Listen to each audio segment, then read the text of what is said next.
Hello viewers, আসসালামু আলাইকুম। আমি নীলা আপনাদের সবাইকে ওয়েলকাম করছি নতুন আরেকটা রান্নার ভিডিওতে।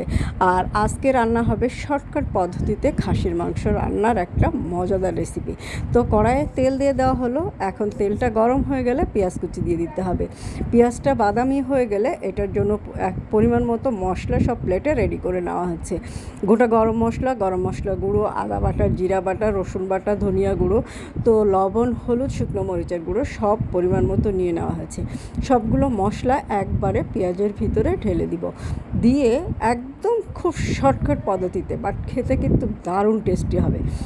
এখন মশলাটাকে ভালো করে একটু ভুনা ভুনা করে নিয়ে এটার ভিতরে আমাদের যে আজকে যে মাংসটা রান্না হবে সে মাংসটা আমরা দিয়ে দিব।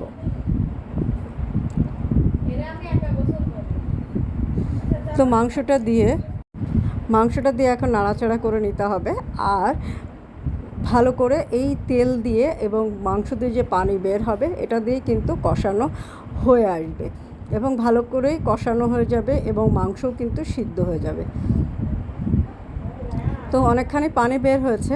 এখন এইভাবে আরেকটু নাড়াচাড়া করে উলটপালট করে দিতে হবে, তাহলে যাতে সবগুলো মাংসের ভিতরে মশলা ঢোকে, কেননা মাংসের পরিমাণ একটু বেশি।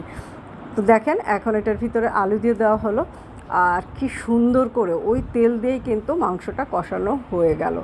মাংসটার স্বাদ কিন্তু সেরকম স্বাদের হয়েছিল খেতে। আপনারা এরকম অনেকে অনেক প্রসেসে রান্না করে, বাট এরকম শর্টকাট প্রসেসে রান্না করে খেয়ে দেখবেন, খেতে কিন্তু খুব ভালো লাগবে।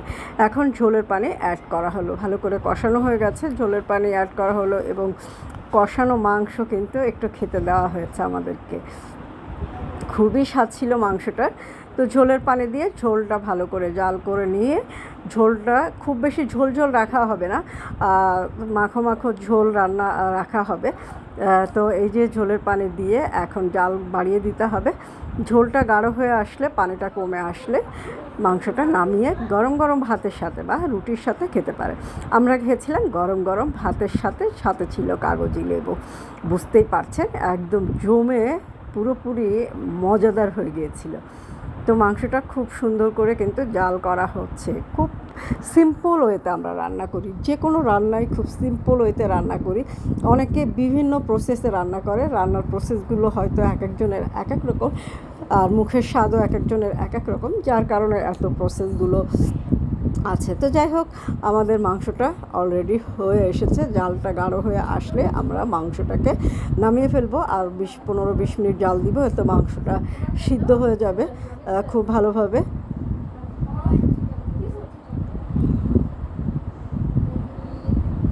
তো আপনারা এভাবে একটু ট্রাই করে দেখবেন। যারা এভাবে রান্না করে খান তাদের তো আর বলতে হবে না। যারা হয়তো একটু ভিন্নভাবে রান্না করেন, তারা একবারে পানি ছাড়াও কিন্তু মাংস কষিয়ে রান্না করা যায়।